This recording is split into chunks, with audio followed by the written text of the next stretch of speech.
ঢাকা ৮ আসনের সংসদ সদস্য ও বিএনপির স্থায়ী কমিটির সদস্য মির্জা আব্বাসের সংসদীয় পদটি বাতিল বা শূন্য হয়ে গেছে। সম্প্রতি সামাজিক যোগাযোগ মাধ্যমে এমনই একটি খবর নিয়ে ব্যাপক গুঞ্জন ছড়িয়ে পড়েছে। বিভিন্ন ব্যক্তিগত প্রোফাইল ও পেজ থেকে দাবি করা হচ্ছে অসুস্থতার কারণে দীর্ঘদিন বিদেশে থাকায় তার এই আসনটি শূন্য হয়ে গেছে। তবে দেশের সর্বোচ্চ আইন বা সংবিধান বিশ্লেষণ করলে দেখা যায় এই অপপ্রচারের কোনো আইনি ভিত্তি নেই।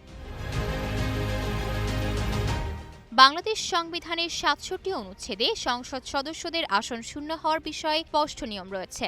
সংবিধান অনুযায়ী নির্বাচনের পর সংসদের প্রথম বৈঠকের তারিখ থেকে ৯০ দিনের মধ্যে যদি কোনো সদস্য শপথ গ্রহণ করতে অসমর্থন হন তবে তার আসন শূন্য হবে। কিন্তু বাস্তবতা হল ত্রয়োদশ জাতীয় সংসদ নির্বাচনের পর গত ১৭ ফেব্রুয়ারি অন্যান্য সংসদ সদস্যদের সাথেই স্পিকারের সামনে নিজে উপস্থিত থেকে যথাযথ নিয়ম মেনে শপথ নিয়েছেন মির্জা আব্বাস। ফলে নির্ধারিত সময়ে শপথ না নেওয়ার যে দাবিটি করা হচ্ছে তা শুরুতেই নাকচ হয়ে যায়। সংবিধানে অনুপস্থিত থাকার কারণে আসন শূন্য হওয়ার আরেকটি যে বিধান রয়েছে সেটি মূলত একাদিক্রমে ৯০টি বৈঠক দিবস অনুপস্থিত থাকার সঙ্গে সম্পর্কিত।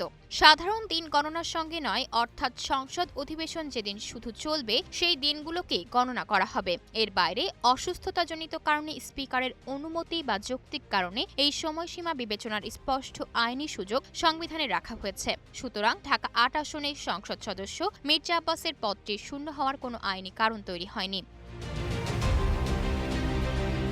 উল্লেখ্য, গত ১১ মার্চ হঠাৎ অসুস্থ হয়ে পড়ার পর ঢাকা ৮ আসনের এই সংসদ সদস্যর মস্তিষ্কে জরুরি অস্ত্রোপচার করা হয়। পরবর্তীতে উন্নত চিকিৎসার জন্য তাকে সিঙ্গাপুর নেওয়া হয় এবং সেখান থেকে গত ১৪ এপ্রিল তাকে মালয়েশিয়ার প্রিন্স কোর্ট মেডিকেল সেন্টারে স্থানান্তর করা হয়। বর্তমানে তিনি মালয়েশিয়ায় চিকিৎসাধীন অবস্থায় নিয়মিত ফিজিওথেরাপি নিচ্ছেন এবং দ্রুত সুস্থ হয়ে উঠছেন। তার পারিবারিক সূত্রে জানা গেছে, শারীরিক অবস্থার ব্যাপক উন্নতি হওয়ায় আগামী জুনের প্রথম সপ্তাহেই তার দেশে ফেরার সম্ভাবনা রয়েছে।